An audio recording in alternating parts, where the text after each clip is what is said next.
Hello everyone, and welcome to the fourth webinar of Applied Social Media Marketing, a short course presented by IT Masters on behalf of Charles Sturt University. My name is Guy Coward, and I will be your MC. Your mentor, as usual, is Andrew Mashman. Before we begin, some housekeeping. We encourage the asking of questions and the use of chat during the webinars, and we use two methods to do so. We ask that you direct all questions relevant to course content to the Q&A section, and that you send all administration type questions, dates, times, resource availability, for example, to the support team in chat. You can chat with panelists only, or to all of your fellow students as well, and you can make that choice by toggling through the drop-down box once you have opened the chat log. Things like questions and comments that augment Andrew and Alicia's presentation will be really useful, and there are usually some very experienced industry-based attendees who can help with any queries you might have if you need something to catch up. We'll have Q&A sessions periodically, or if the question is particularly relevant, I'll interrupt Andrew or Alicia. Angus is, as usual, around tonight in an administrative and technical support role for IT Masters. He's also responsible for the learn.itmasters.edu.au website, which is where you'll find the other materials needed for this course, links to readings, discussion forums, and quizzes.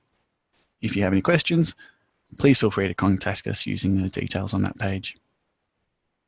The forums are going really well there. I'm about to start a networking forum as well, which is sort of city-based, so feel free to add to those as well once you find them. I've been speaking with people throughout the weeks, and it's been really exciting hearing people's stories, and I think that there'd be a great crossover and a lot of sort of opportunities for everyone to get involved and get to know each other. We have another guest lecturer joining us in Alicia Booth. Alicia has over a dozen years of executive experience in digital and traditional marketing, managing major digital transformation projects for businesses, including retail, entertainment, fashion, and online. She also owns her own digital and e-commerce consulting business in her spare time, and that's called EB Digital. Finally, just a reminder, we'll be back next week for a panel discussion, which I'm really excited about. I haven't been to one of these yet with an IT Master short course. All of the guest lecturers from previous webinars will return for reiteration of the key takeaways of their presentation and a bit of a discussion about it. About their presentation, and we'll also go over all of the exam details before making it available to everyone. So make sure you join us next week and get involved in the chat and chuck some great questions at everyone. It should be a really interesting session. For now though, can you please welcome Andrew Mashman. Oh, good evening everybody. Welcome back for session number 4 of our Applied Social Media Marketing course. It's been another fun week of social for me, with lots and lots of posts going on, and following more and more people, particularly on Twitter, because that's my sort of go-to social media device, and meeting lots of people and getting lots of interesting commentary and feedback about all things social, as it would be. So tonight we're going to continue on the journey, and we've got Alicia Booth coming in a little bit later to talk about some of the amazing places that she's worked, for one, and then some of the live campaigns that she's got going on now for one particular business. And that'll just really hopefully cement some of the stuff we've been talking about over the last 3 weeks or so. And as Guy mentioned, we'll all be back for I've sort of pitched it as a top 5 in 5 minutes, and that's just giving a salute to the timing issues of these webinars. And we'll wrap up the course for you and introduce you to the quizzes, as it would be for next week as well. So let's get rolling through some slides here. As Guy mentioned, the sort of the context of these courses is that they're based on an actual real subject in some of Charles Sturt University's master's degrees, and this one is a brand new master's degree which will kick off next year, called the Applied Digital Marketing Masters, and it's made up of those industry-based and pure academic-based subjects. And the people that we've had as long as guest speakers are all people that have been contributing to the industry-based platforms, and in some cases to the academic-based platforms, so that people can really get the applied nature of what this course is going to be like. As I mentioned, Masters changed my life. The foot in the door for that is kicking off with a graduate certificate, which is really low commitment on the scale of things, and you can jump into a subject, get 4 under your belt, and you can have a graduate certificate. And that will certainly lift up your resume as you want to move forward in the ever-changing world of work, as it is too. And notice IBM does quite a lot of work now pitching what they call new collar jobs. And one of the underpinning factors of new collar jobs is all about technology. And technology is definitely applied and utilized in the social space. So it's a great place to sort of start thinking about those things as well. We've had quite a lot of action on the I Get Digital and Mad Marketing IT Masters hashtags, which is really good. They are appearing, in fact, I've got a Google search page open for one of them. They're appearing across Google now. If you search in each of those hashtags, you'll get a range of sources, whereas when we first kicked off, there was either no search results or next to no search results, or it was very specific to one person like myself. But now when you do I Get Digital or IT Masters, then there's a range of different people coming up. So we're building some credibility in terms of the content that we've been offering, and we can tell that from the engagement we're getting in the different forms and the way that Google started to treat those particular hashtags. So that's a pretty cool thing as well.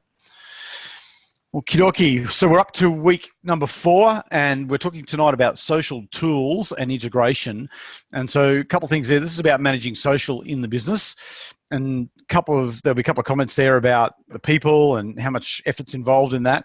And then we're going to look at one particular tool, which is called Hootsuite, and we'll be looking live at some dashboards I've got set up in that for a short period.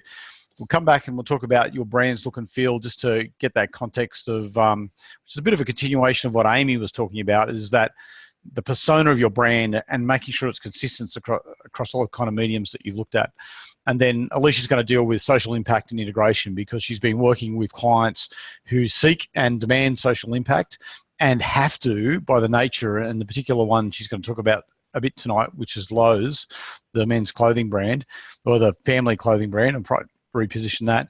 They're a bricks and mortar company which is transitioning into the digital space. So she's got lots of cool stories about that as well.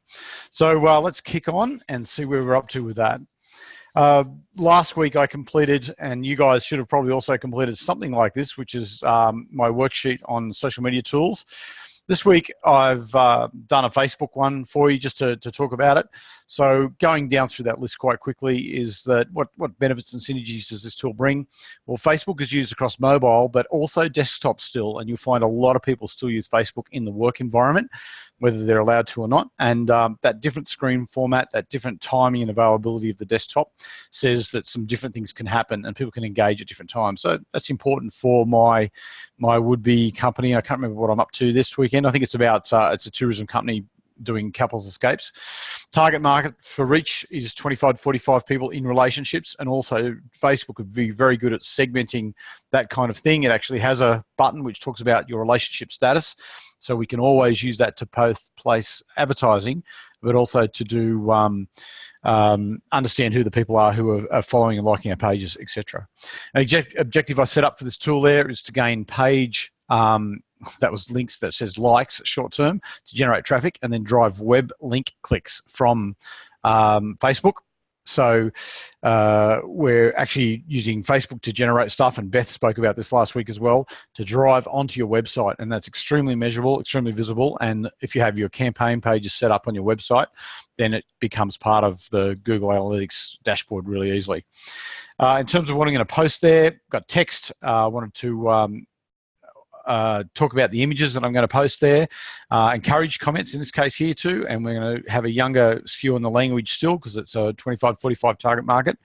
We're looking for images of couples doing activities together, and there'd be a range of things that could fall into that space there, and the people in the images will reflect the target market.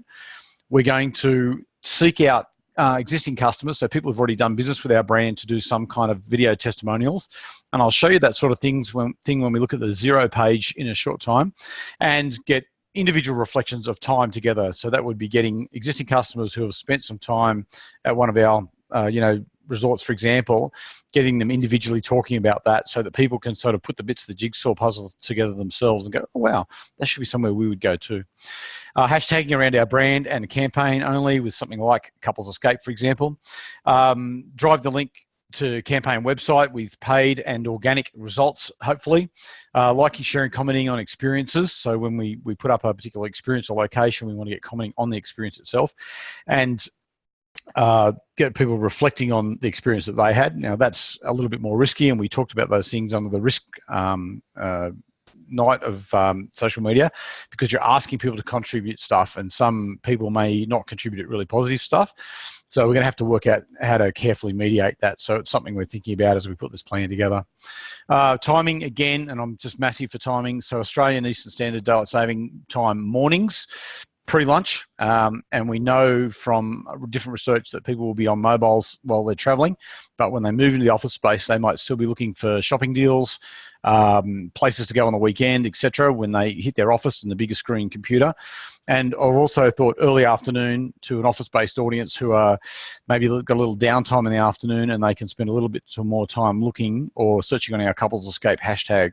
So some very specific things about that, about how I'm going to make Facebook work for me in that scenario.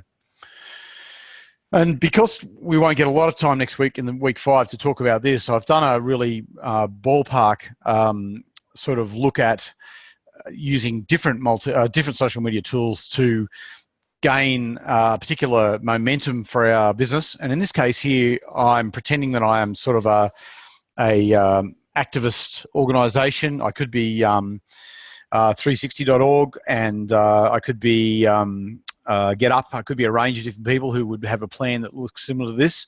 And I'll just run across the lines to show you how that I'm thinking about that might work for me. In your B2B business or in your B2C business, you want to work out how you're going to reach your customers and decide which tools that you're going to use to make that happen for you, rather than just randomly throwing some time at some tools. I think Guy might be going to launch a little bit of a poll too about other social medias besides Twitter, Instagram, and Facebook you might be thinking about. So I'm just going to go across my sheet from left to right. So for Twitter, I want to reach stakeholders in my environmental position, really. So it's about environment, climate change, particularly came to mind after the school kids have been on out in the streets, etc., which copped a lot of both negative and positive publicity, I suppose. So I want to actually reach out and reach to key government members and industry bodies, and Twitter is a fantastic tool for doing that. Certainly if you use the OSPOL hashtag, then you can reach lots of things. All the politicians, as paranoid as they probably are, monitor Twitter quite heavily. Also, journalists monitor Twitter quite heavily, looking for stories to publish about politicians more than likely. Timing for this would be pre-election, so I'm saying -4 weeks. So we know there's going to be an election if you're in Australia next year sometime. Could be as early as May sometime. So 4 weeks previous to that actually happening, then I'm going to ramp up enthusiasm for my cause, which might be about, for example, climate change. I'm giving this particular one to use Twitter to a PR agency. They would further strategize this. They would start writing tweets. They'd look for content to share, really graphic, emotional kind of photos, etc. Or that's what I said, moving photos there. We would have a range of common hashtags which we're going to use to link back to our campaign site, which might be about, how to vote, which parties to vote for, which individuals to vote for, a range of things. And progress on this one is obviously to start, and then we'll be looking for updates once it has started, literally on a daily basis, and we would probably be able to watch on an hour-by-hour basis how that's going to go as well. Second one there is Instagram. I want to engage 20-somethings. So we're talking about people who are independent of their households. They're looking around. Maybe they've voted. Maybe they haven't voted before. Where I'm calling them 20-plus globally aware citizens. So they have travelled. They probably hold a passport. There'd be a lot of other things we could learn about them as well. We're also looking to influence these people through clever graphics and photos and video, but in a more subtle way than causing outrage, to come on board with our particular cause. So consistent but not confronting pre-election. We're going to outsource that to Amy, Social Fields. That's her business, because she does awesome photography, and she can do great text as well. The detailed integrations around photos and videos, but low key to remove political implications, because we don't want to turn people off. And Instagram is probably a mechanism I would believe we could do that one. Again, to start updates, we'd be looking for daily on that one. So on Facebook, we definitely want to use that. Our objective is to get content shares. So we might have, again, the moving photos we've used off Twitter, in the Facebook frame where people are, outraged it's kids out of school. They're outraged by the floods and the fires, all those kind of things. Again, we're targeting these globally aware people or people who might know who they are. So you'd share it with your friend who you might perceive to be a bit of a globally aware person, a friend who is interested in climate, environment, kids and schools, that sort of thing. So we're asking people, and we would, through the text and stuff, ask people to share that particularly to their friends. So hopefully getting some kind of virality via Facebook. It starts this one early in the new year, so we're thinking about New Year, New Day, and get people to kick it off or start this program from New Year's Day. We'd use our in-house, new social team in this particular case. And detailed integration is about the brand and the web links, and we'd encourage shares and tag a friend who believes in the issue we're promoting. We encourage investigation of other media, especially Twitter. So if once your friend shared it with you and you were sort of outraged by that, then we might do other stuff to link them to other social media tools where maybe politicians are coming on board or other people are resharing detail about our stuff as well. We're starting work on this on the 20th of December for launch in January 1, New Year, New Day, New Day, New Year, and updates weekly until the other campaigns start, and then we'd be looking for daily updates on that particular tool. And down the bottom, straight to the bottom there, because websites are massive sort of anchors for these campaigns. So we'd be looking to grow the web traffic and have our website seen as a go-to place for our cause, maybe about environment, around a particular aspect of that as well. We're targeting the same groups of people and the influencers to use that as a source. So we might write some white paper style articles for journalists to pick up on, those kind of things to have on our website. We might have a number of pages which are geared to particular target markets and those kind of things. This one here, I want to have new content ready to go by December 20, so it's pre-Christmas, so that it's really hopping and ready to go for the new year as well. And our website links to all social channels, etc., to make that happen, and with commenting, posting, and sharing options within our website as well. So that's really what that grid looks like, and that's how you would use that grid to really get a clear impression about where you want it to be and how you want that to go. And I guess at the end of the day, guys just pushed our poll out there about why people are using LinkedIn, because I'm a little bit fascinated about LinkedIn. I use it a lot, and just seeing what people do use it for to understand how that's coming about. So we've got some people coming on there. Interesting numbers so far. And actually, we've got a couple of questions about how to integrate LinkedIn with Facebook or other social media pages. Yep. And a lot of people saying, "Oh, I'd love to hear more about LinkedIn." So maybe take a couple minutes with this one. But I'll just quickly go through the poll. We've had 75 people of about 140 attending at the moment vote, and it's a two-part question for the first time. I'm very excited about that. But 95% use LinkedIn, which I find incredible. For those that do use LinkedIn, what are you using it for most? For those that won't be seeing it live, we've got networking, seeking employment or contracting opportunities, seeking educational opportunities, tracking competitors, or lead generation. I certainly have used it for lead generation in a previous life, but 50% networking, 40% seeking employment and contracting opportunities. So pretty interesting. Yeah. It's interesting, isn't it? And networking, and certainly it's a networking tool, LinkedIn, where you can put your best foot forward and reach out to people who might be people that you want to, be to know about and work with in terms of solving, vexing issues. Maybe it's like climate change. Maybe it's about pathways for young people out of high school. It could be all sorts of reasons why you'd be there. Technology is big on LinkedIn as well. And seeking employment and contracting opportunities. And that networking does lead to,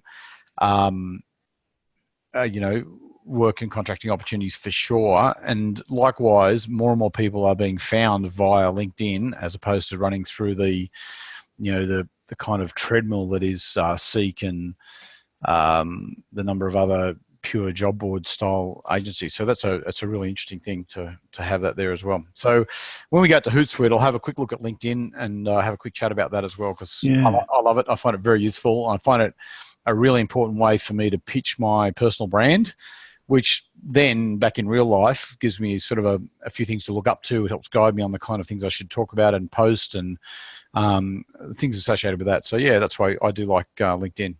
Jody said in the chat that by using LinkedIn, she means maybe using it once a month.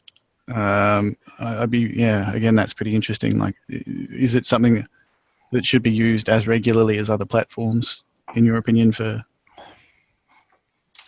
Well, yeah, and I use it probably. This is a distraction and probably procrastination in my life, but I'm probably on there every couple of hours during a working day for sure. I do find lots of articles shared there. I definitely find people who I'm working with or looking to work with on there posting things. And like other social media things, if you miss it when it's posted, it's much harder to catch up on sometime later. So interesting indeed.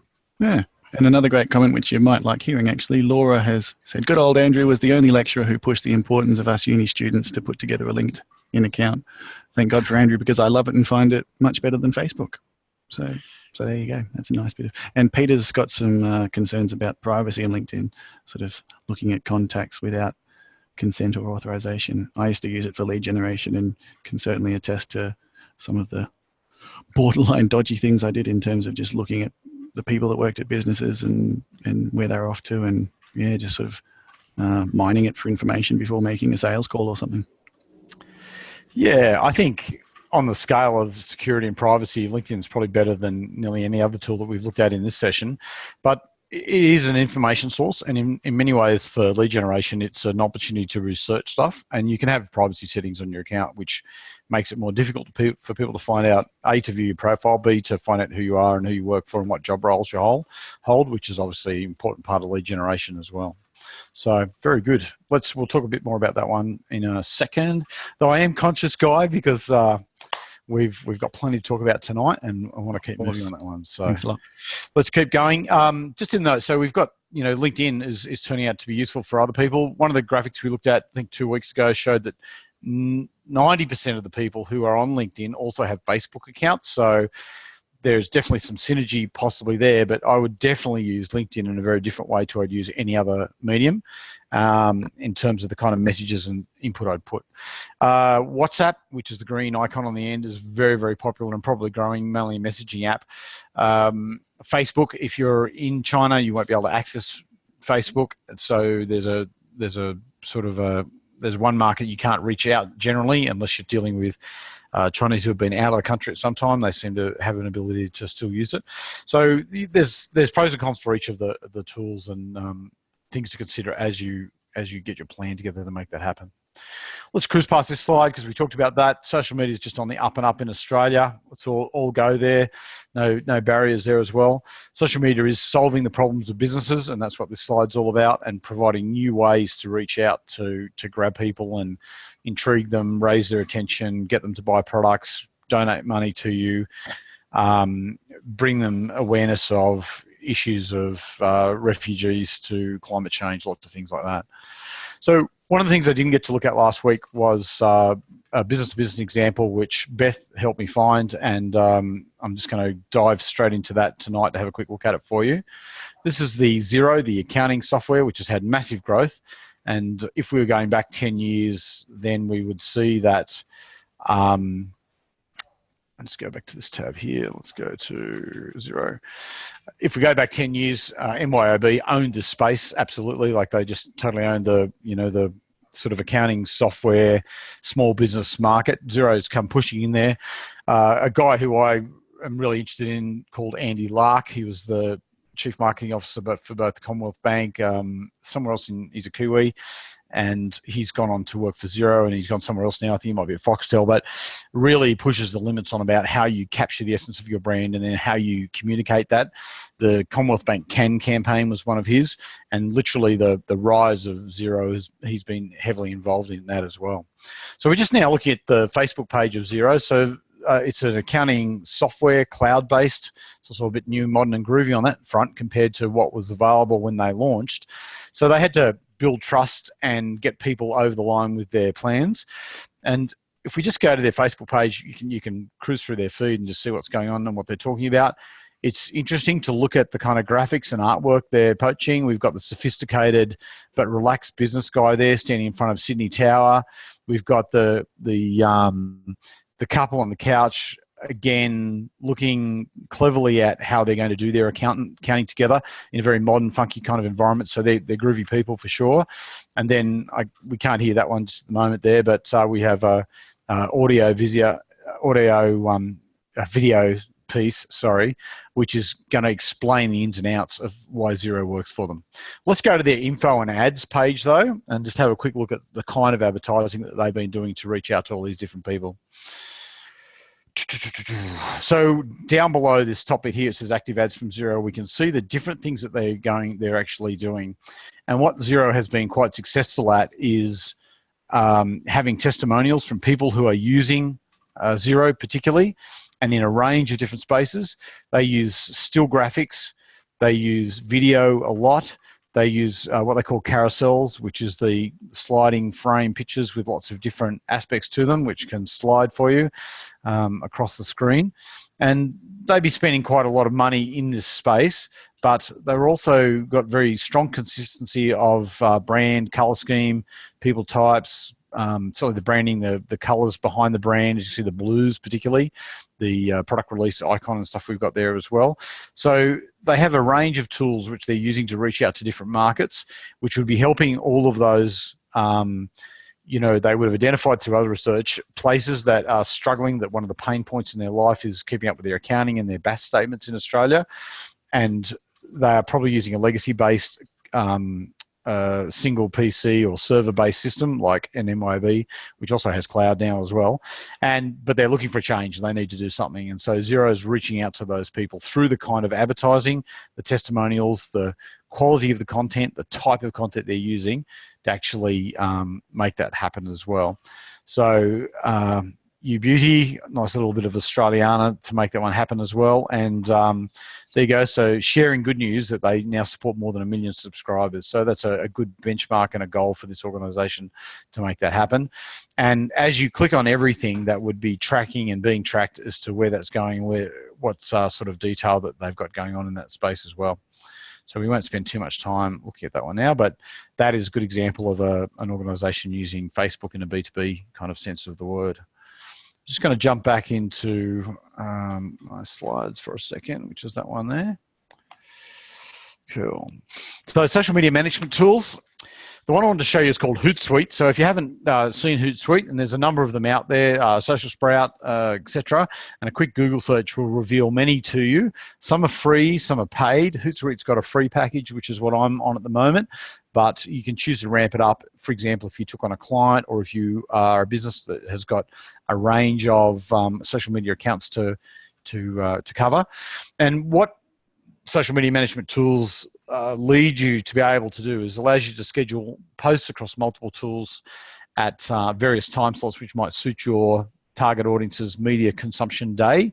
It allows you to monitor and run searches on your own material and competitors, so you can be monitoring hashtags. I've got some examples of that set up as well. And it provides a single point of access for management, which also might help you lower risk. It means that people are not posting, late at night from mobile phones in any random location, but they're coming through Hootsuite, which can potentially have some parameters set up around it to help lower the risk of doing crazy posts or ill thought out or ill-conceived, poorly spelt posts as well. So these are all really good things to make that happen. And it also gives you the ability to look at your social performance through this particular tool.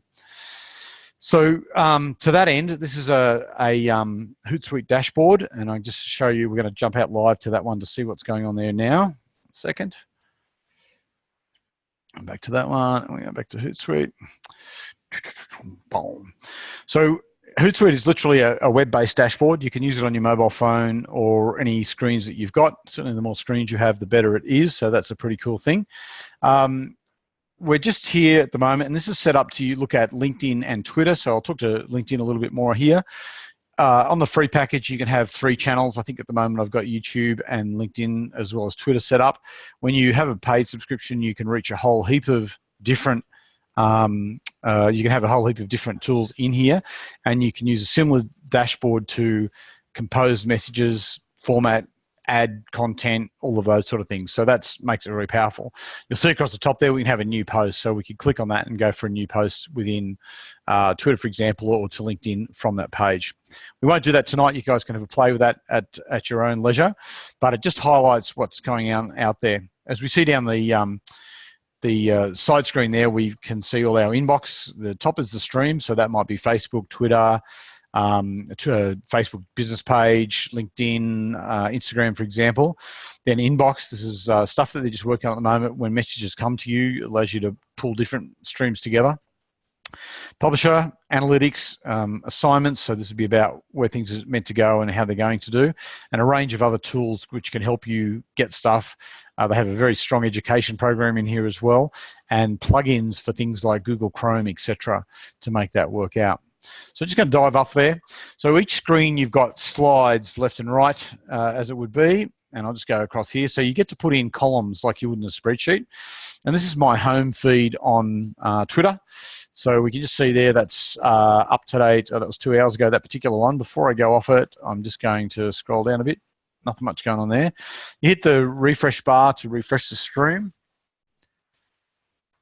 And that should bring up some new things there, hopefully. And something's going on tonight. So that's my home screen. The second one here is where my email address, particularly my Twitter handle got mentioned. And we might notice that Alicia, who's also on tonight with us, is doing Elf on the Shelf, and wanted to know, is anyone else doing that stuff? So it's a way to get some interaction going along that. And if anyone's got an elf that they've got hidden around the house, then that's probably, you'll have something in common with Alicia tonight as you go on to do things. So these are all mentions. So this is any time that your handle, be it your business handle, whatever else, comes up in the feed anywhere. So we can see lots of different things there where I've particularly had mentioned. That could be, you know, your business feed as it was, or anything else going on there. Just going to scroll over a bit. Don't worry about the messages, the inbox, nothing much going on there for me at the moment. Then we've got tweets that I've got going on, that specifically that I've pushed out there during the day. We had one about an hour ago. There might have been one more recently than that. I'm just going to click on that one to see. And some stuff where we've, Chrissy Sweeney's been posting portfolio videos on Vimeo, which is good. And I'm just going to scroll across here a little bit further and go to, these are columns which I've got set up to follow hashtags particularly. So here's our I Get Digital hashtag, and Sue Ellen Louise popped something in there about 22 minutes ago, and I can scroll down through that.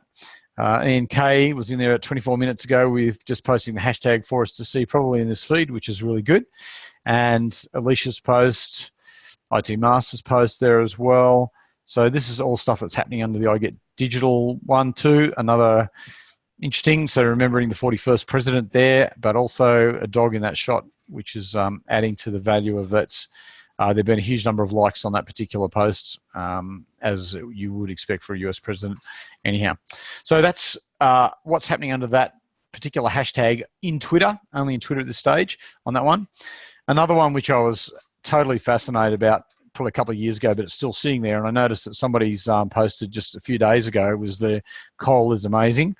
That would have to be largely a strategic blunder for the coal lobby to have started that campaign. So that's why it's still sitting there.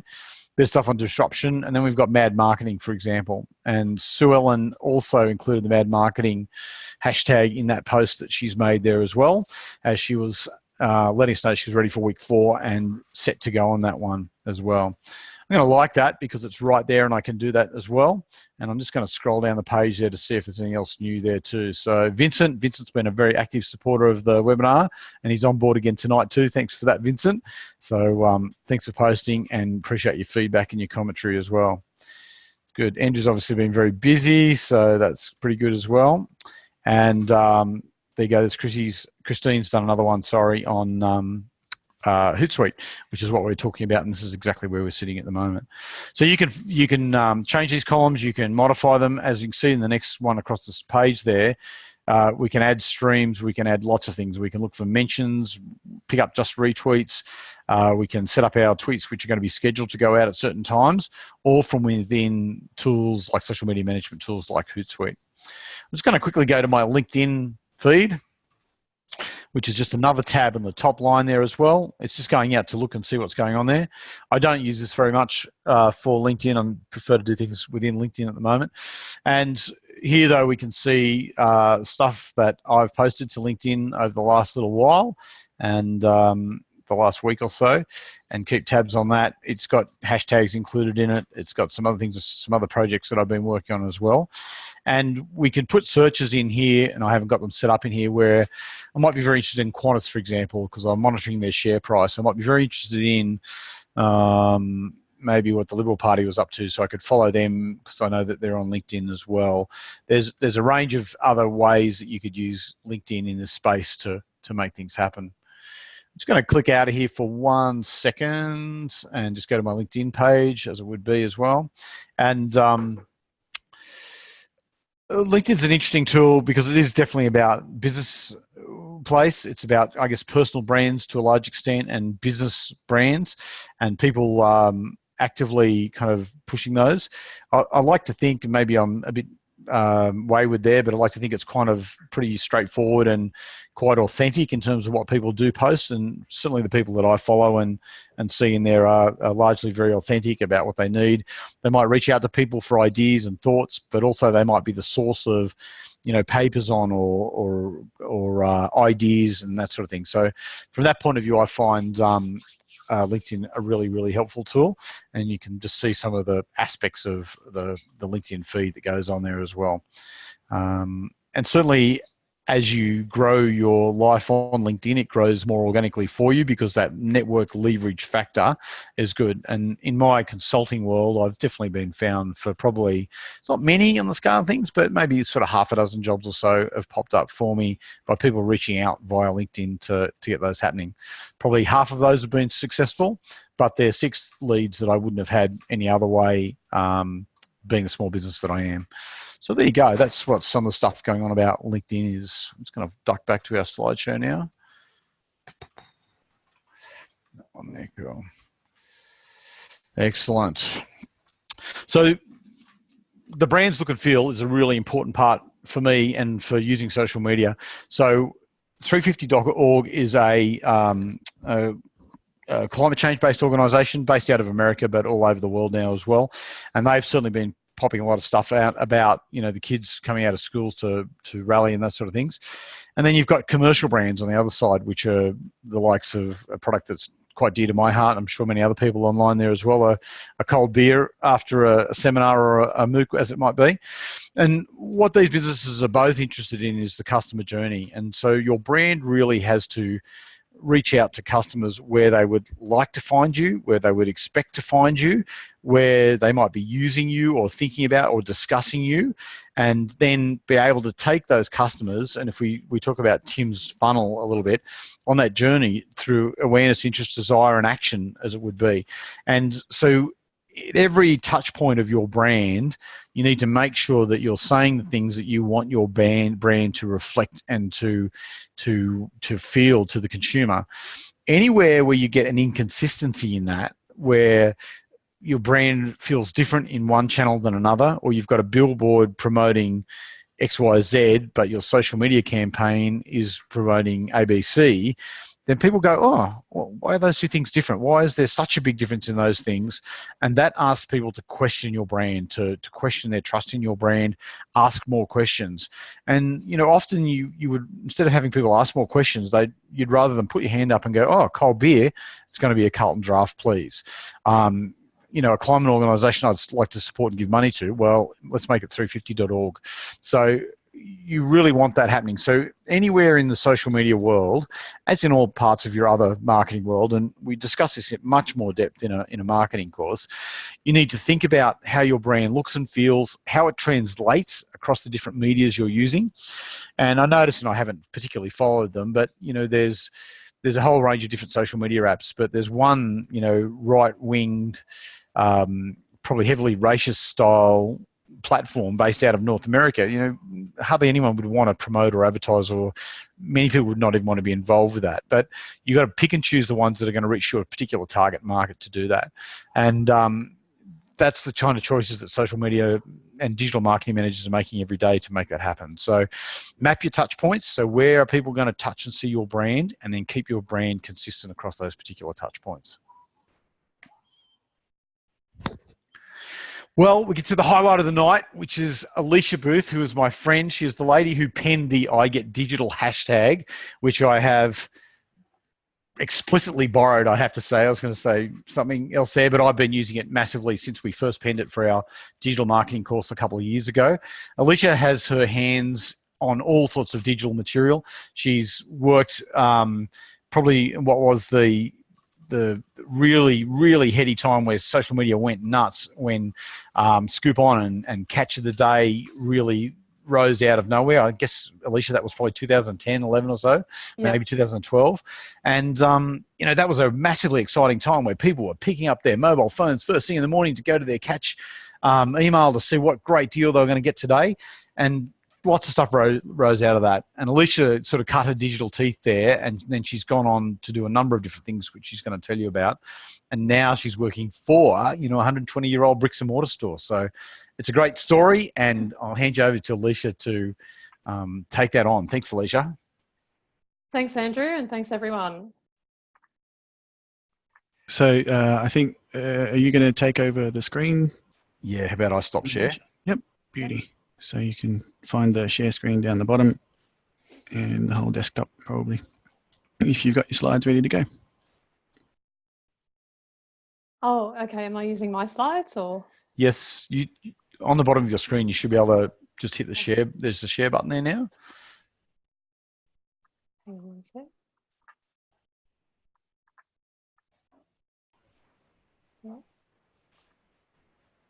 There you go. All right, we can see that now. So if you go into the slideshow, we'll see the full slide. Okay. There you go. Okay. Sorry about that. Technical issues on my side. So the key takeaways for today that I wanted to share with you is just realistic ways on how your social media affects a digital transformation for your business. In my opinion, what social media is and is not. Point number 3 is how to integrate your social media into your digital marketing plans. So Andrew tonight shared some templates with you and some tools. I'm going to give you some examples of the implementation side of those.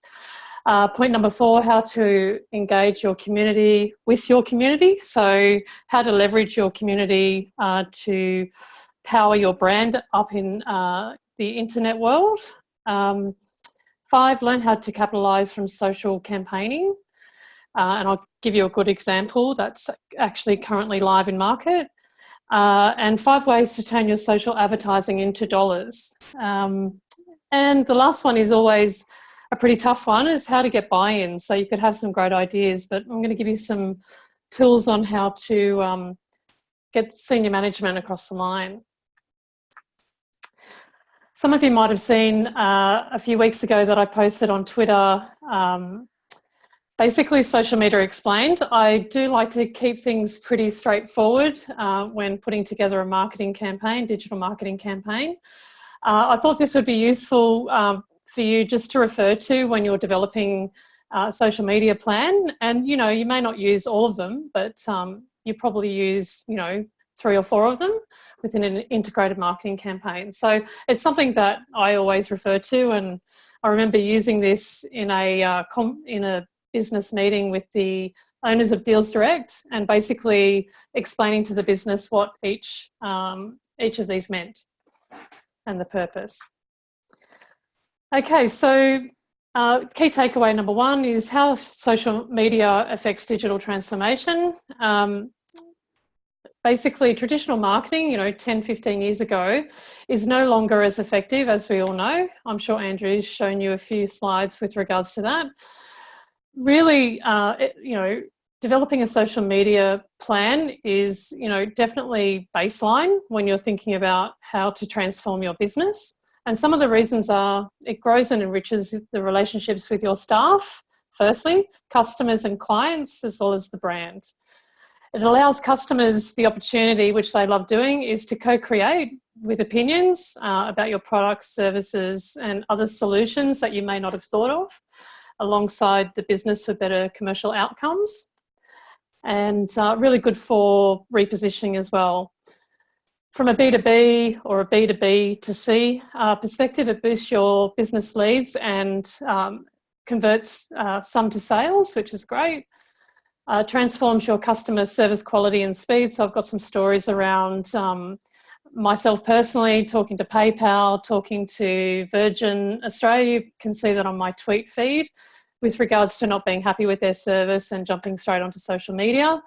And, you know, I'm happy to say that the response is really, really good. And I think it's really important, you know, if you are embarking on social media, that you are everywhere a customer is. So need to do your homework. Customers will let you know if you're doing good or bad, or worse, nothing.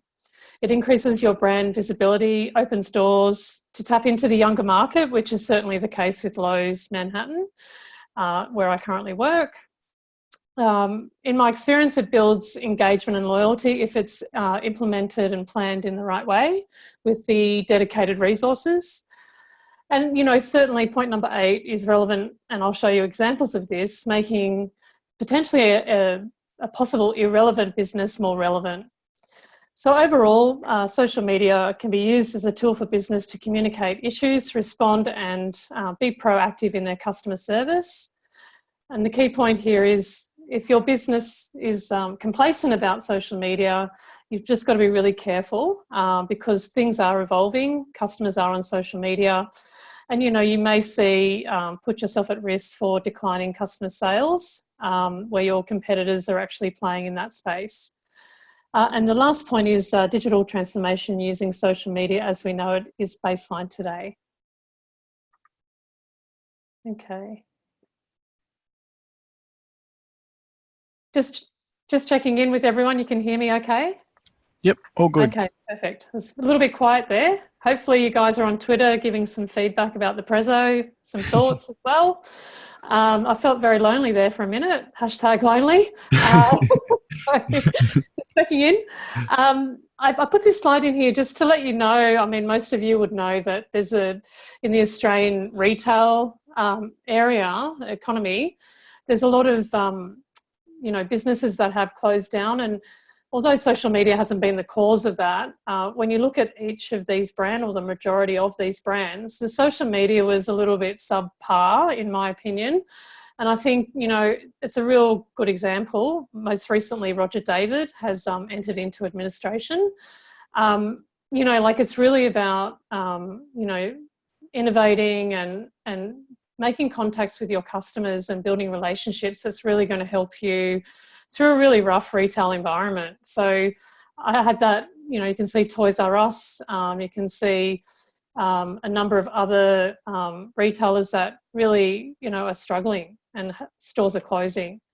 So I know, you know, in my previous work with Katie's, recently purchased by the Noni B Group, you know, their online store is their best-selling store, their e-commerce store. So, you know, 5-10 years ago, that wouldn't have been the case. And I think, you know, social media really drives the awareness of that store, and certainly a good opportunity for your business or the business you work for. Okay. So, Alicia, were those figures Australian stores? It is Australian economy, but some of those were obviously international. Yeah. Okay, cool. That have launched in Australia. Yeah. So Kmart surprises me. What's that about?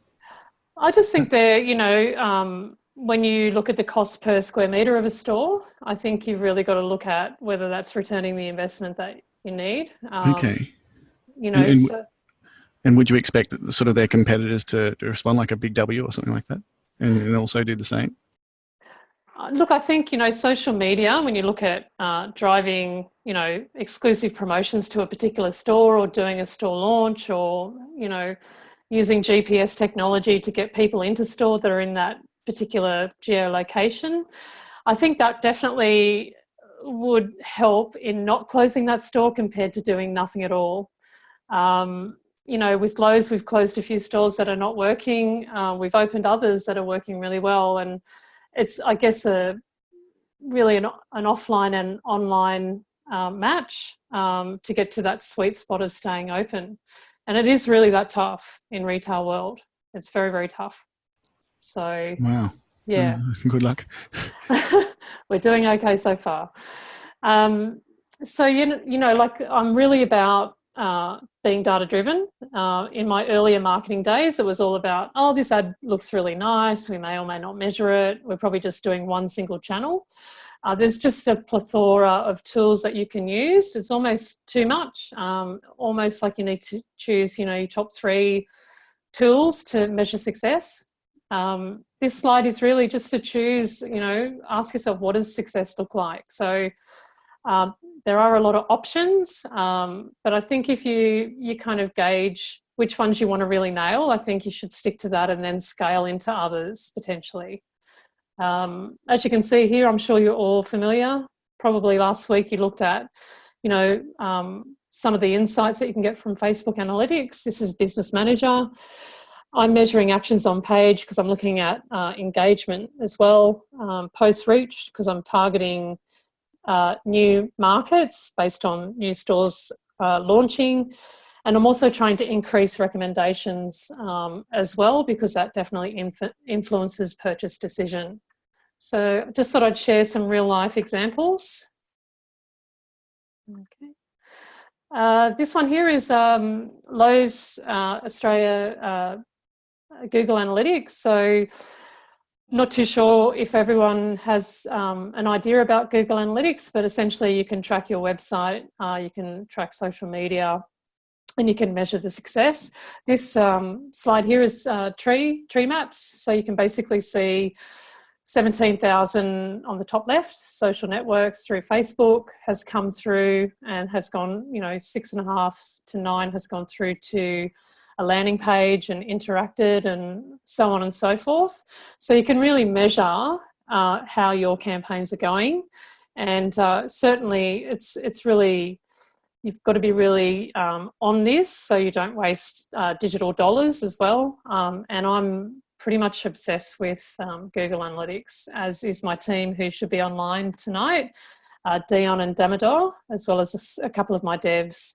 So social value, this is also Facebook, just looking at finding out for yourself first what success looks like and what you want it to be and working out a plan around that. As you can see where I've highlighted the contribution to, via social conversions for the Lowe's advertising and posts. And then you can see the last click interaction as well. So they're the kind of figures that you would probably look at to begin with to obviously put some KPIs together before you embark on a digital social plan. Okay. So in my opinion, I've got Roger David, which I mentioned earlier about his Instagram page. You can see how that's just plastering, I guess, 80% off. I've never really seen that before. But it's definitely, as I said, tough in the retail space. I thought I'd put together what I believe, in my experience, what it is and not. It's not just a post. Social is a key part of your business strategy. I guess on that point, I always think about what is going on in the business. The Lowe's business is 2,000 employees, 200 stores, back to work, so B2B portals. It's also obviously big menswear. We have schoolwear as well. So I just listen in the business, and that's really important. And then in the back of my mind, I'm always thinking, how can I help? How can I support this campaign or this problem? And I always try and think of social. So I've got an example about that with regards to our B2B area.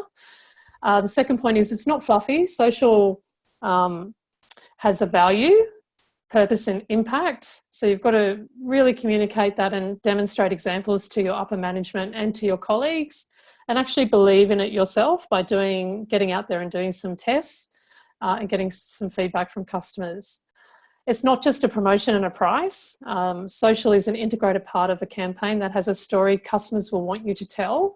So it's not about flogging, the 80% off. It's not about, how much you can get out of social. It is a precursor to sales. However, you've got to take customers along on the journey and engage with them as part of, I guess, the customer expectation. It's not a one-night stand. You must commit fully and invest. You can have a couple of one-night stands, I guess, but you need to fully invest and integrate into your social, into your marketing strategy. That's really baseline. 10 years ago when I was at Deals Direct, it was kind of like a bit of a nice to have. Oh yeah, we'll tap this on, but we're definitely doing paid and we're definitely doing TV. But really, now it's just part of, you wake up in the morning and you think about what you've got going for your content on social media. That said, it's not a fad. Social media is the driving force, which is key for digital transformation. And I'll show you a few examples shortly. And the last point is really, it's not just driven by business needs. So it's not about what we can get out of our customers. It's actually needed and driven by customers. So user-generated content is key. Organisations need to be a customer first, have a customer first approach, and often a mobile first approach in their social media. Can I interrupt there, Alicia, for a sec? Sure. What's your thoughts on why Roger David collapsed? I mean, just looking at that, yeah, I'm guessing exactly why. They're just not up to the game. That is the 2018 game of attracting and retaining customers. Yeah, look, I think 5 years ago, if you posted a really nice lifestyle shot and you had a link to that product page, customers, you get the cut through. Customers would really click on that link, 30 to 35%. It's evolved and customer expectations have become really, really high. So I think, they weren't doing it wrong, but they just didn't evolve. And, the conversation needs to continue. And I really think that, part of their demise was, not keeping up that conversation, not staying relevant, not, getting feedback. And I think, there's no hard and fast rule, but I think you've really got to ask your customers if they like what they're seeing. And, in other roles that I've had at Saba, for example, I would ask customers whether they wanted a suede leather bag or a plain leather bag, or, do they like this in black or white? And, I'd use that before we go into production. So I guess, looking at it like a friend, if you're looking at buying a house or a pool, which I'm currently looking at buying a pool, I'm asking around and I'm going on to different product review sites. I'm really going broad. But, posting testimonials, posting, non-price-driven posts is really important to, have some depth and talk about the brand values and, key strategies for the business. So, yeah. So Roger David, unfortunately, it's pretty sad. I think that last post that they did, thank you and farewell, that's a really engaging post to me, even though, ironically, it's saying goodbye. Telling a story about that era, going back to retro would have had quite a bit of engagement, I think, if you were to do a little capsule around that and maybe develop a suit that is based on that era and making it contemporary. Yeah, so lots of stuff to work with, isn't it? It is sad that the way it's sort of passed, but and that last post it's like the most interesting thing on that page for sure.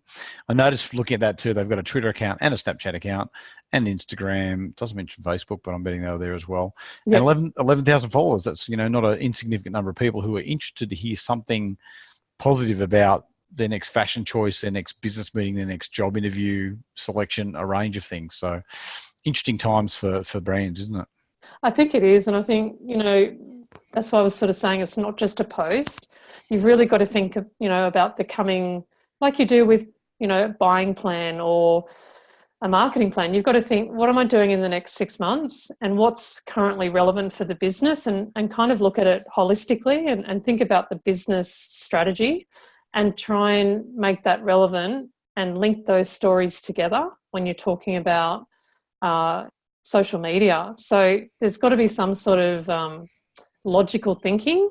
Obviously, you can have the one-night stands and throw something on there as a bit of a ad hoc test, and if something's relevant in the media that's relevant to the brand, I think, probably stay away from religion and politics, but certainly I think it's really important to actually really think about and be authentic about what you're disseminating out there in social media space, because once it's there, it's there. So, having said that, you need to fail and fail forward, but your customers will tell you straight away. I've got an example of that later too. Excellent. So next slide. So this is a live in market now. This is down in Wollongong, New South Wales. I'm not too sure if anyone's tuning in from down south.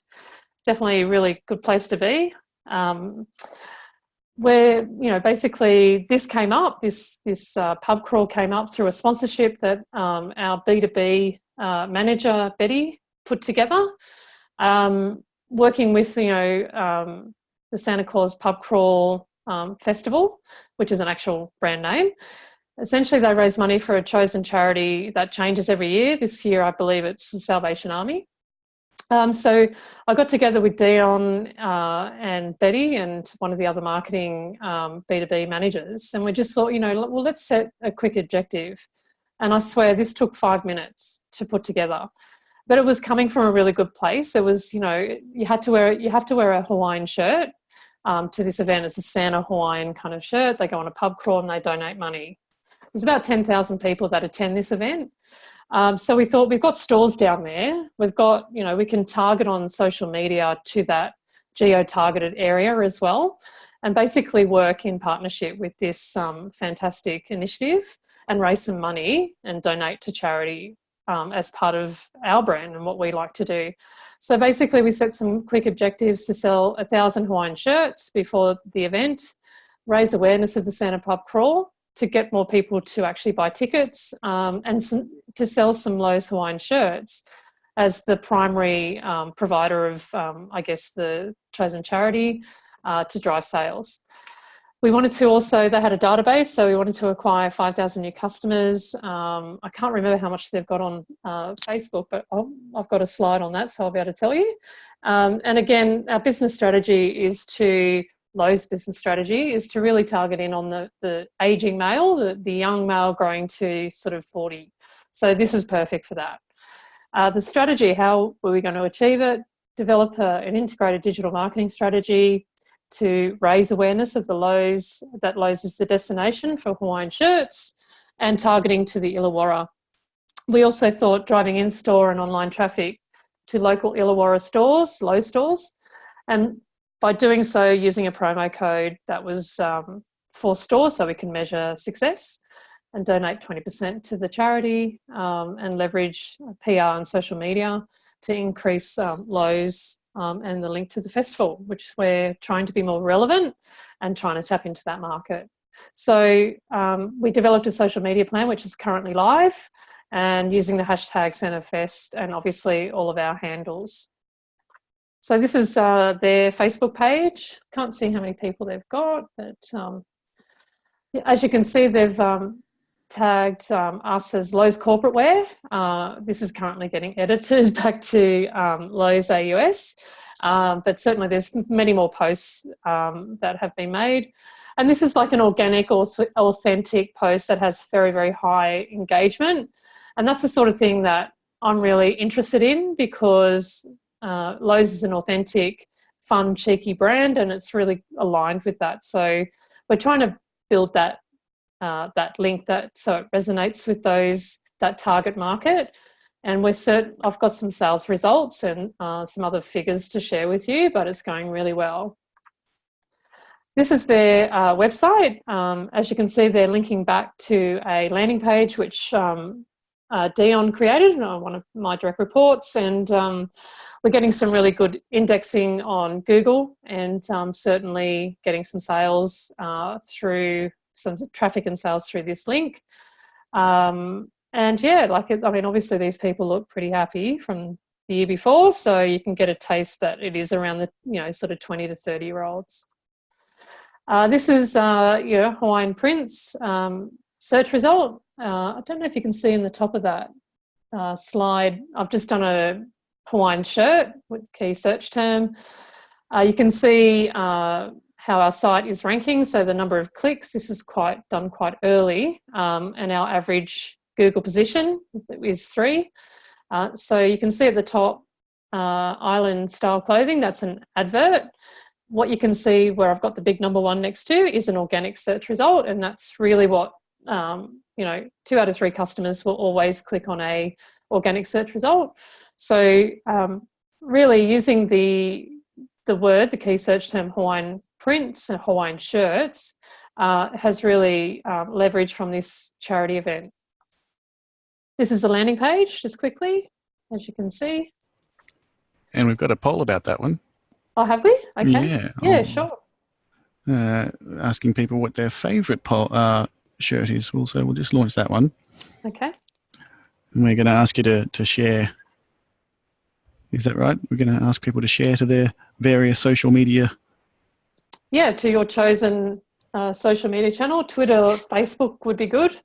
You can go to the lowe's.com.au website, search for Hawaiian, or go through the usual menu structure. As you can see there on the left, Hawaiian.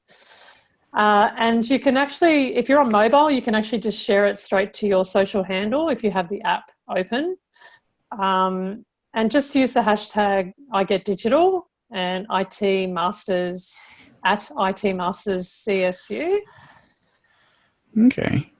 And so there's a lot of love for the red shirt. Yeah. Who's the fellow on the right of screen? The bloke on the left, he's a rugby star, right? Yeah, so I'm not really into NRL. I keep getting told his name. Does anyone know? It's Daryl someone. Oh, Daryl is the bigger guy. He's the big man on the left, but there's also on the right is another footballer, but I can't remember his name, which is bad. And then 20% off for maybe the less fabric. I'm not sure. Yeah. Yeah. Anyway, we've got a lot of love for the red shirt, and then fairly evenly split. Middle right seems to be the least favourite. Fair enough too. Anyway, go ahead to Thank you. To your various platforms, folks, and we'll keep pushing that good Google rating. Excellent. So this is some PR that was obviously in the local newspaper, and really, it helped boost sales for people who are going to participate in the charity, but also the local community, which is really important. I'm a big fan of supporting the local community and charities. So, that went really well. I posted that on Twitter earlier today. But again, you can see all the different channels working with this particular campaign. So, again, took me 5 minutes to come up with the idea. The results so far, $15,000 in sales. Obviously, the investment was 20% to the Salvation Army, and that's still going. Obviously, the event hasn't happened yet. A ROAS is return on ad spend. So I always like to do that up front and make sure that it's palatable for my budget. We've had 1.5 million impressions, referral from social and PR. Landing pages had 10,000 sessions. The media value, if you were to purchase, would be around 20,000. And, you really can't value enough the point number 7, which is the number 1 ranking for organic. On the right here, you can see in store the point of sale and the barcode, which scans, and obviously you can measure sales through that barcode.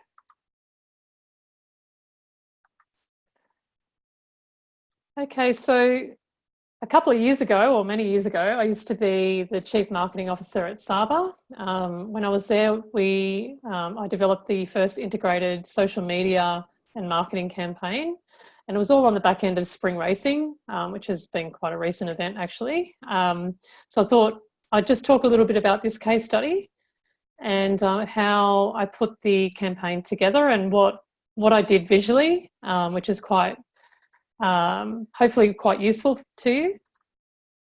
Some of the promotional material and some of the partners that I used and leveraged from their social media channels was David Jones and lastminute.com. Lastminute.com, I just made a phone call to them, old-fashioned style, and they agreed to promote this campaign and to their 1.5 million customers and give away a $1,000 Saba wardrobe. So that's pretty much the deal that I put together for them. And they put it across all their social channels, sent out various emails, etc. In store, we had a special hashtag. This is a mock-up on the right, but a centralized theme which carried across many different digital channels, including social. I'm quite a visual person, so this is my little spider that I put together. It's the Perfect Odds campaign. I won't go through every single point, but I've pretty much developed a digital and analog integrated marketing campaign and allocated a budget. So I had a total budget, and then I distributed that across various channels that I thought would work. And then I did multivariant testing and adjusted while I was live in market, which is pretty cool. So as you can see, a couple of points are social, Facebook, Twitter, a forum, blog, SEO, QR codes. 5% of marketing budget. I partnered with Neil Grigg, who does Fascinators, develops Fascinators for all the celebrities. He had his own social media channels and definitely pushed this promotion out. And we did a video with him styling one of our models, which was really cool. Did some partnerships with Napoleon Makeup, who donated little gifts to at the Spring Carnival Racing. And, various other things like PR and editorial. But the key one was the social media and the Last Minute and David Jones social media integration. Okay. Facebook page, it's a very old screenshot, but as you can see, really just trying to, as you can see on the left, really promote the key theme and integrate it with, social media, other channels like Instagram and Pinterest and other third-party sites as well. At the time, Miranda Kerr was our ambassador. So I did a video with her after one of these shoots, which I think was down at Cornell from memory. So I just got her to do a little bit of a snapshot on the actual Spring Carnival racing, and she was featured in the David Jones booklet and on social media as well. So really just, this ambassador was already in place, but I, again, just trying to leverage from some of our owned assets and sponsored assets to drive the message out there in social media world. And she posted on her Twitter handle as well. So that was really nice of her. She's actually quite a nice person. Campaign results, just quickly, 45% increase in the overall revenue year on year within an 8-week period. It hadn't been done before, but I was very excited about it, and so was the upper management and board. We had a 35% of total revenue that was attributed to Facebook. Obviously, that was through analytics, and it was through promo codes, so we could definitely measure that. The point number 3 was 40,000 new Saba VIP customers in just 8 weeks. So, essentially the mechanic was just to purchase over $159 between a certain period of time, post on social media, and everyone won a prize of some sort, whether that was a voucher or a last minute $50 voucher or a top or some shoes. And David Jones also jumped in on the action, and there's our particular Saba store sales tripled. 250% increase in web sales and 900% increase in web traffic, 4 times the amount of traffic in store. So we had store counters on in the Saba stores. And as you can see, some really good increases in likes. Average sale was up and the ROAS was 20-1. That seems really good. It was excellent. Okay. Yeah, for okay. back then. It would be, fashion, if I can say this without offending anyone, fashion was a little bit slow to jump on the digital train. So I came from Deals Direct, so I was very much a pure play CMO. And really it was quite easy for me to put this together. However, it was a bit out there for some, it was a bit too much, but it all came together really nicely given that there wasn't a lot of noise in that space. To do the same campaign today wouldn't get these sort of results. And is that just because there's I guess more noise in the fashion marketplace at the moment, and so everyone's just sort of adopted similar, I guess, campaign techniques? Probably similar campaign techniques. I'd like to say no, mine was the best, but not really. Of course. But I think, you know, the old adage of the influencers and the impact of that, and the Me Too's, I think, you know, you've got a lot of other strategies that are working really well. Back when I was at Deals Direct and Saba, you didn't have to pay an influencer. You could give them clothes, or you can invite them to a behind the scenes photo shoot, but really in this day and age you need to really, you know, have these influencers in your business. And I've got a story about an Instagram group regarding a campaign. They've been campaigning Lowe's, and it's all about I guess the influencers and the customers pushing a company to talk to them and to interact with them in some meaningful way. So the landscape has changed dramatically, but I think I showed this one because if you put it simply together in your mind or on paper and put some metrics next to it, it can certainly work. And, you know, you don't have to be out there. This is pretty passé now. I've used this today, so the guys who haven't done social media could maybe start with a pretty much a straightforward campaign, maybe using a few of those channels, but using an integrated approach is, I guess, the key message I'm trying to communicate to everyone. Okay, cool. Just to let everyone know too, we're probably running a little bit later than the usual sort of 75 minutes. There's still a fair few slides to go, so yep, I'll try and race through that. Don't race through by any means. I reckon, you know, if people have to go, that's okay, and we're sorry for running a little late, but we'll make sure that we cover all the content and check the recordings if you need to. Okay, yeah. Fantastic. It's really great stuff. So yeah, thank you. Going. Some other just really quick ideas on Pinterest. I'm not too sure if we spoke about this a lot on the course, but you know, really with your customers, see where they are, see what they're posting, see what they're tagging, see if they're tagging you. And if you can see there's a bit of a scale there, there's enough people that are on these channels, it's worth setting up your own page. And, you know, if you are going to do that, you've got to commit to it. The example I give on the right is launching a seasonal campaign, which is in conjunction with Vogue and other I guess, influencers, and just really a look and feel of the campaign. Pinterest is obviously creating a board and tagging. So a little bit different to the Facebook and Instagram approach. I use social media as well to launch new products. So this one here was how to customize your bag. So you could put, you know, like a tassel on it, or you could change the clip. So it was really like a fun way of interacting with customers, and it did really well. It wasn't, the primary objective wasn't to drive sales. It was actually to be effortless, which is part of their values, you know, to basically just engage with the customers, to let them know that Saba's still a cool brand. And that did really, really well from an engagement point of view. Other little snippets I've done is through my business, working with Coco Joy and using Sally and definitely her handles to promote Coco Joy when it first came to the Australian market. So that worked really, really well.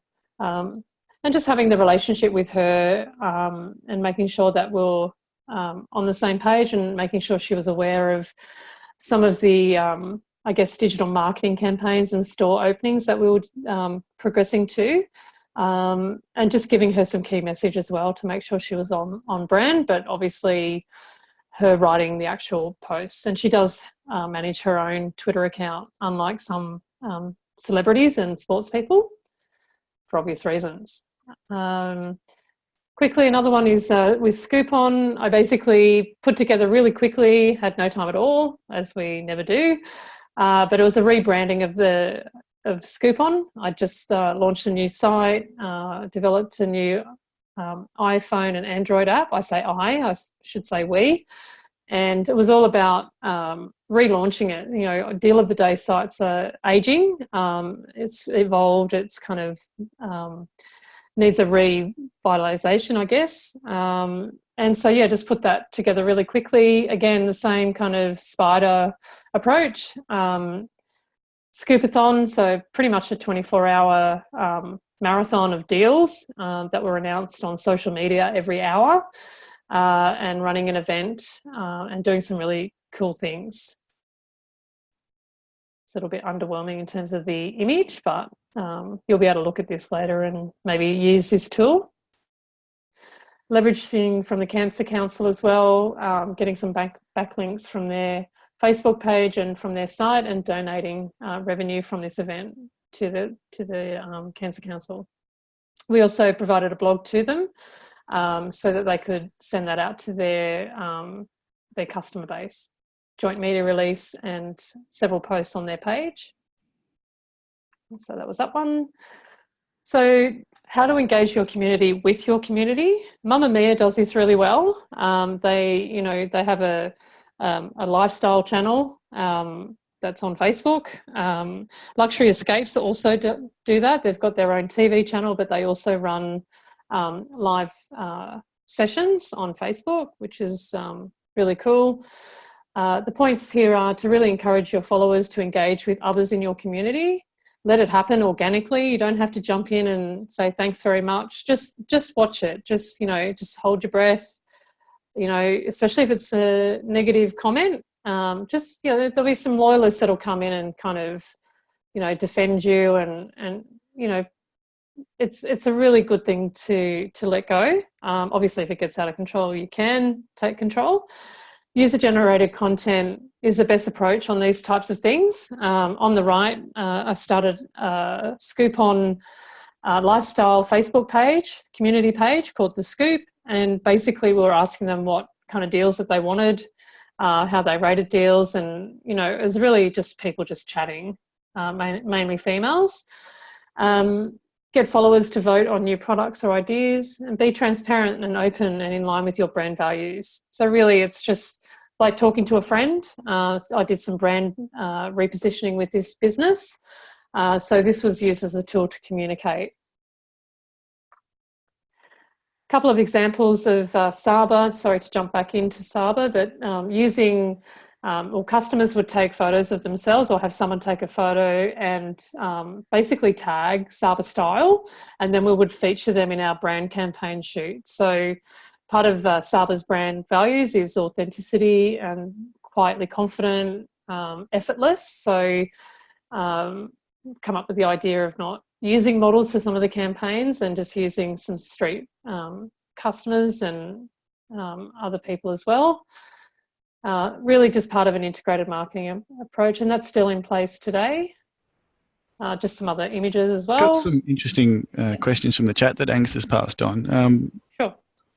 Sort of asking, well, when you do get, I guess, people engaging on your channels and on your platforms, how did manage trolls? Is it better just delete them, or how do you draw the line if so? Okay, so the first thing I would say is just to make sure that you have a moderation policy, a terms and condition policy, which is located under one of the settings on Facebook. I'm sure Andrew will show you this after my preso.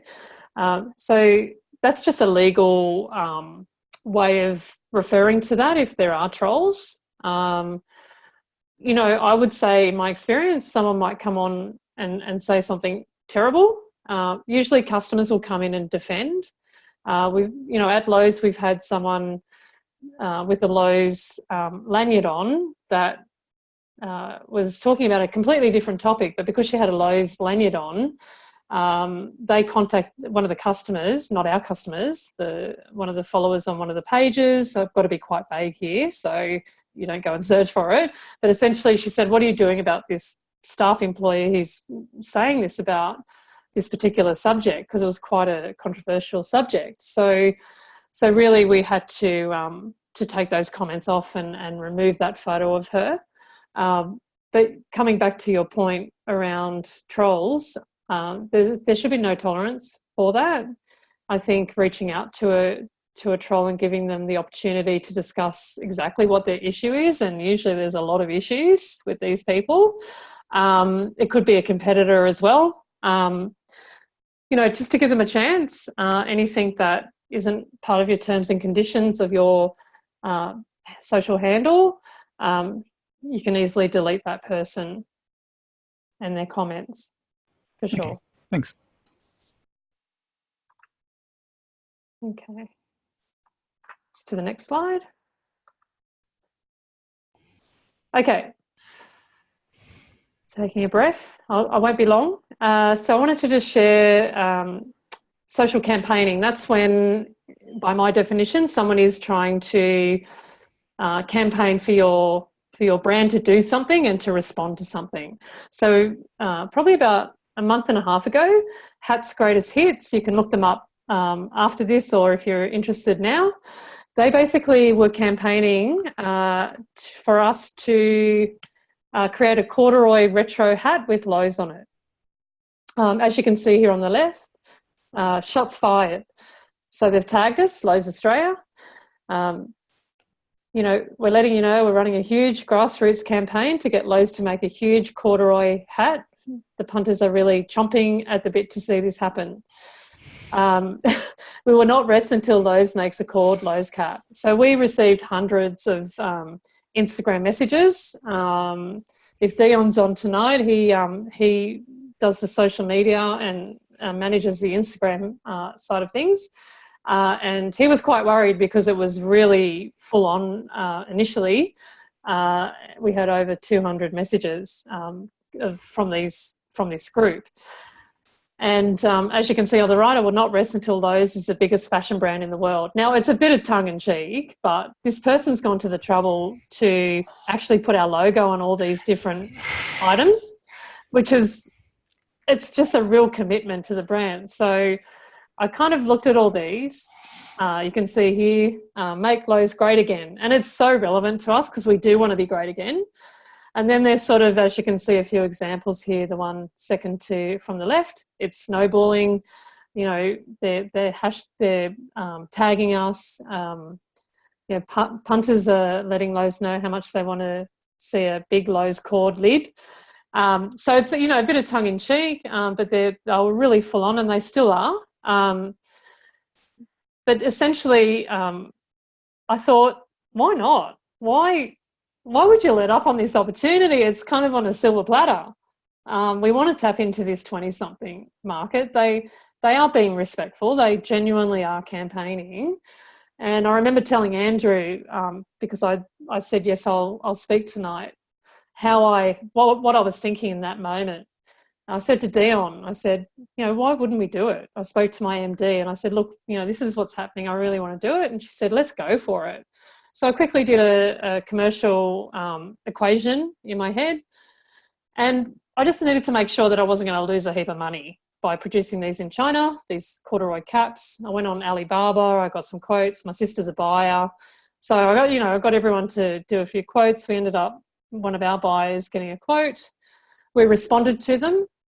And basically, as you can see, some of the KPIs there, I thought, well, there's no reason why not. So it was the first time Lowe's has ever probably communicated in this way to this on any social media handle. And it was really exciting, and it still is. You can see on the right, huge news with, you know, very positive sign. So there's a lot of anticipation. Not too sure if you guys like this sort of thing, but it's definitely, this is the way it goes in this world, I think, certainly in Australia. And it's all about how you respond. So essentially, we've got sort of moral qualms about bringing corduroy back in. No, there wasn't any at all. I was really quite surprised about that. Well, wow. I don't think they Anything's really good these days. That's a bit rough, guy. It's a fair point, really. Hopefully, they're not listening tonight. So yeah. Look, we've pretty much, the hats are getting made. We mocked up a hat. We got them feedback from them. So it's not as if we kind of did whatever colour we want. We actually were very specific about co-creating the hat with them and getting their followers to approve it. And we're having a massive event in February, and them and all their followers, or, you know, great part of their followers, will be at a social media event that we host, and we'll officially launch the corduroy cap or lid in selected Lowe's stores, and they'll go out to their followers as well. But we're considering a street range at the moment, depending on how this goes. But essentially, really happy, again, just responding in an authentic way, looking at the brand values and making sure that, that everyone's comfortable with it. So yeah, that's the story about that.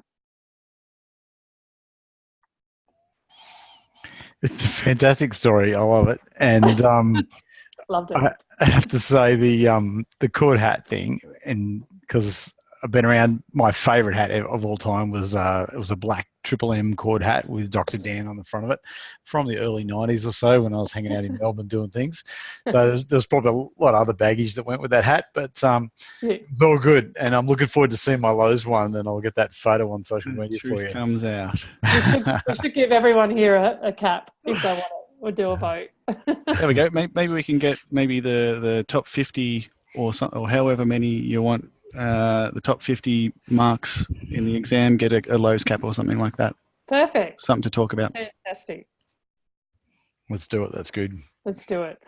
Okay, moving on just quickly, what I guess, again, is something that you may or may not know about, may or may not want to try. Wanted to talk about Facebook and Instagram dynamic ads. It's certainly something that's working really well for Lowe's. And has worked in previous roles as Scoop-On. It depends on how you approach it, but you can remarket a customer, products shown in the ad unit, carousel on the right. I think Andrew mentioned the carousel earlier today. When users engage with your site, whether they're viewing a product page, adding an item to cart and not making a purchase, or being cross-sold with other products that may be of interest to them.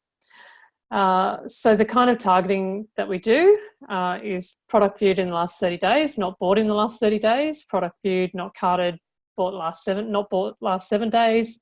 And you can see there's all different variations. Facebook is very comprehensive, and they do have, there's a guy called Teddy that I've talked to for quite some time. He works at Facebook.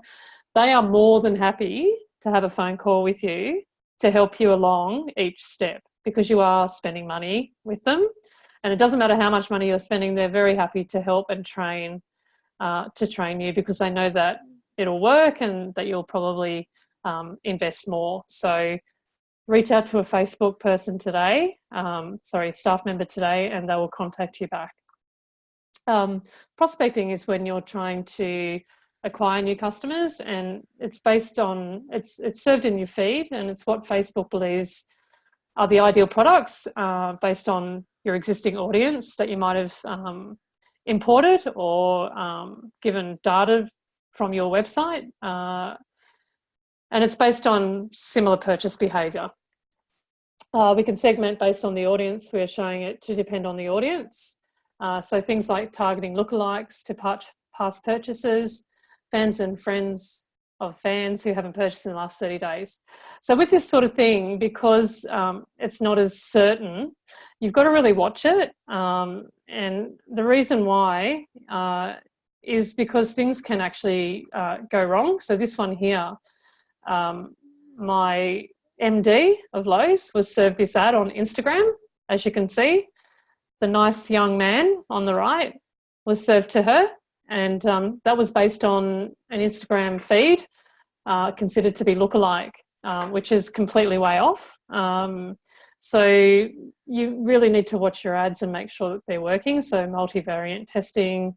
I've got a slide here which may be a bit technical, but this is Magento on the left, and that's your mapping your categories to the Google taxonomy to make sure that you're serving the right categories to that particular customer. So that's what we had to do. We had to map our Lowe's categories to make sure that we're serving the correct product feeds, I guess, to customers on their Facebook feeds.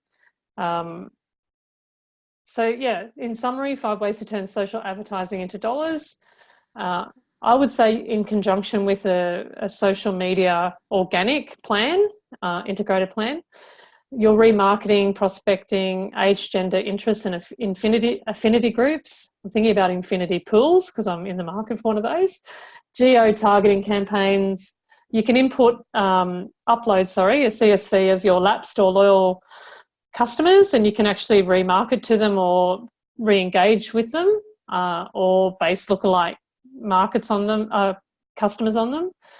You can actually target competitors' customers based on interests, etc. There's so much that you can do, but if you just stick to really interest-based, age and gender and affinity groups, I would definitely recommend you do that. Geo-targeting, if your business or I guess your franchises are located in certain areas, you can definitely leverage from Facebook to communicate that you're out there. Down the bottom there is, must do multivariate testing. Suggest, at least 5 different versions of your ads with different copy. And yeah, just, keep an eye on it is, I guess, the point. Again, just on the back end of Lowe's, I'm not too sure what you think of this image, but there was a lot of talk about people tagging, this was put in the Facebook post. This is part of our 120-year celebration. Quite risque for Lowe's, but, it was a bit of a calculated risk. We knew we'd get a few complaints from the older demographics, but the younger ones absolutely loved it and shared it and tagged each other. And, they were saying, hey, have you seen the big barn in the Lowe's catalogue centerfold? So it was just a bit of tongue-in-cheek, and again, just talks to our personality as a brand. It, sort of makes us a little bit more relevant and talked about. And one of my last slides is really about, you can have a great idea, you can feel really confident about, what you're doing, but you've got to try and get buy-in and rally the troops. So I shared this 3 years ago, I think, Andrew. I've updated it a little bit, but essentially, show the decision makers what other competitors are doing online. So just take a few screenshots, put a PowerPoint together, or just send a quick email, but send it with a purpose, inform, persuade them. It might be over, in the next month, I want them to be fully aware that we need to be doing this, and what potentially the benefits are. Inspire them, train them up, give them a social handle. I remember at Sabre, I gave Daniel Bracken a social handle and I taught him how to use Twitter. Get them interested, do multivariate testing, and then scale if it's working. Give them a revenue forecast, and that's certainly what I did in most of my jobs, was basically saying, give me $10,000 in the next 6 months and I'll turn that into 20 times the return. Or give me a social media coordinator that can be committed to this plan, and you'll turn your brand around and reposition it, and more people will be talking about you. So really just be quite logical about it, but you've really got to believe that it will work yourself. So if you're feeling a little bit inertia, probably give yourself, a couple more weeks, go through the exam, speak to one of us come next week, and we'll be able to help you with any sort of gaps that you may feel is stopping you. Maybe that can be one of the topics for next week's forum. What is anything stopping you? If so, let's have a discussion about that, and we can give you some tips around it. Point number 8, certainly at Lowe's, the old anecdotal, digital is like just for the e-commerce store, and we're a bricks and mortar store is kind of some of the rhetoric that we hear, and so the way around that is to go and get the data. So we've got loyal customers. We're going to get the email addresses and basically dedupe against our POS and ERP system, which is like the registers. And I'm going to be able to very clearly show how digital is driving store sales and conversion. So that's something you can definitely do, and you can definitely import your transactional data or your customer information data into Facebook, also AdWords and other platforms.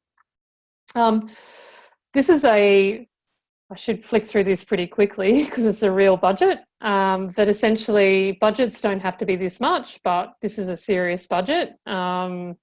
relating to all digital channels. You can see down here the, I guess, everyday core, Facebook 15,000.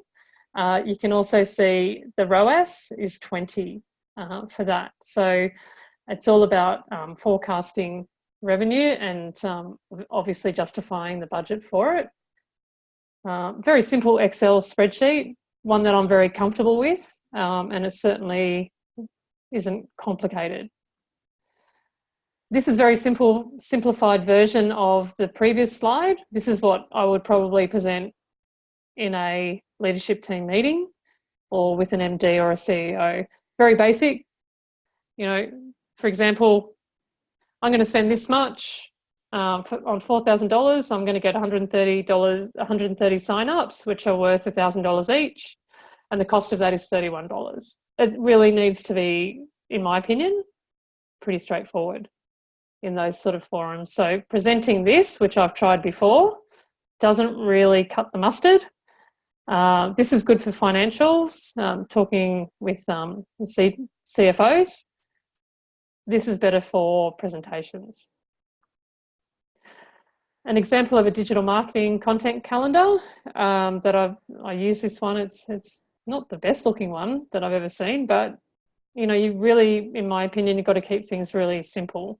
You could have a really nicely designed one, but this one is tried and tested and it works really well. I guess that's it from me. I'll hand back to Andrew, I guess. Beauty. Thank you so much. Andrew, you can take control of the screen again and let us know what's going on next week. Thanks heaps, Alicia. That was amazing. Oh, thank you. I hope you've all had a good time in the chat there, and Andrew's been helping out with the questions, just sort of answering them as they go. So we haven't got too many left.